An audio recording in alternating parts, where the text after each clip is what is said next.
Hello guys.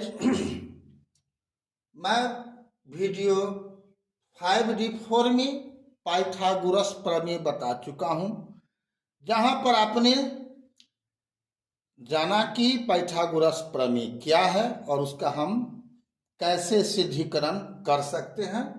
वहां था कि समकोण त्रिभुज में कर्ण का वर्ग अन्य दो भुजाओं के वर्गों के योग के बराबर होता है।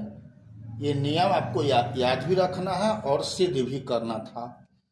आज उसी का विलोम है, पाइथागोरस प्रमेय का विलोम,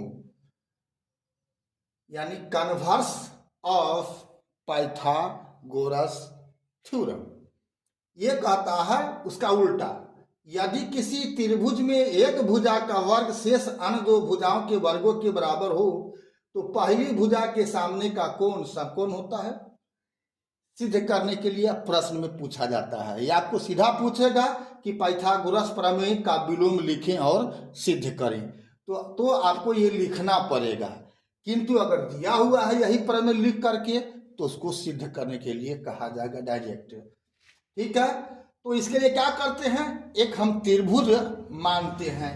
यहाँ पर क्या माने, ABC माना कि त्रिभुज ABC में AC स्क्वायर बराबर AB square plus BC square, तो हमें सिद्ध करना है कि कोण B बराबर 90 डिग्री। इसको समकोण त्रिभुज नहीं मानना है। बहुत आपको मिलेंगे ट्यूटर या क्रिएटर, वे आपको समकोण त्रिभुज मानेंगे। ये जब समकोण त्रिभुज ही मान लिए तो फिर क्या सिद्ध करना है, गलत तरीका है लोगों का। खैर, तो प्रस्तावना में हमको पहले जो प्रश्न कह रहा है कि किसी त्रिभुज में, तो कोई भी त्रिभुज है, क्या है, ABC है, जिसमें ये दिया हुआ है कि एक भुजा का वर्ग, तो हम मान लिए कि इसमें क्या है, AC स्क्वायर बराबर है किसके, AB square plus BC square के। तो कोई एक भुजा तो बड़ी मानना ही पड़ेगा ना, जो हमको संभावना दिया हुआ है।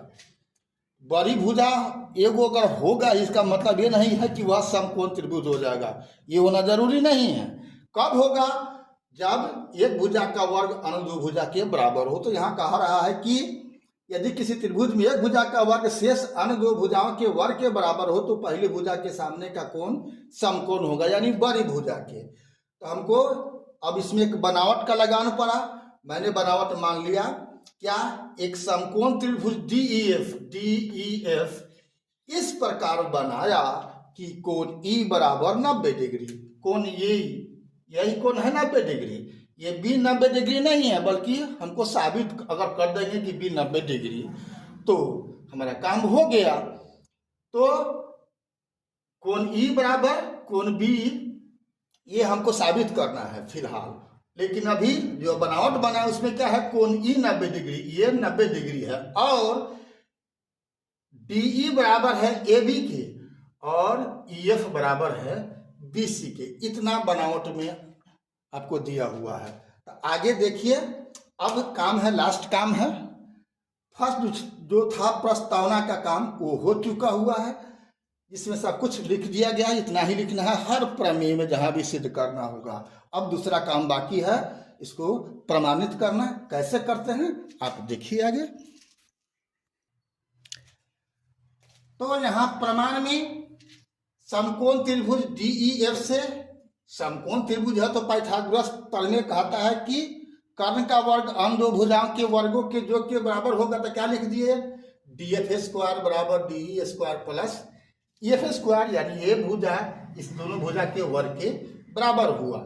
लेकिन बनावट में आप क्या किए हैं कि ये भुजा बना है इसके बराबर और ये भुजा बना है इसके बराबर, यानी DE बराबर AB के और EF बराबर BC को आप बनाए हुए हैं, जो यहीं पर लिख दिया गया। तो ये हमारा समीकरण 1 हो गया। किंतु बनावट में, प्रस्तावना में आपको क्या लिखे हुए हैं, AC स्क्वायर बराबर AB square plus BC square.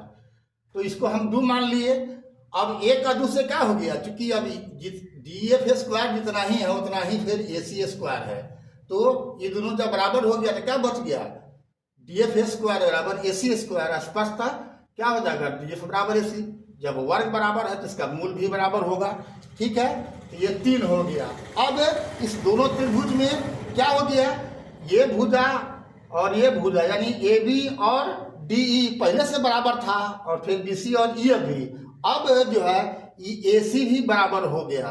तो अब सर्वांग का नियम कहता है कि जब त्रिभुज के तीनों संगत भुजाएं आपस में बराबर हो तो दोनों त्रिभुज क्या होंगे, सर्वांगसम होंगे।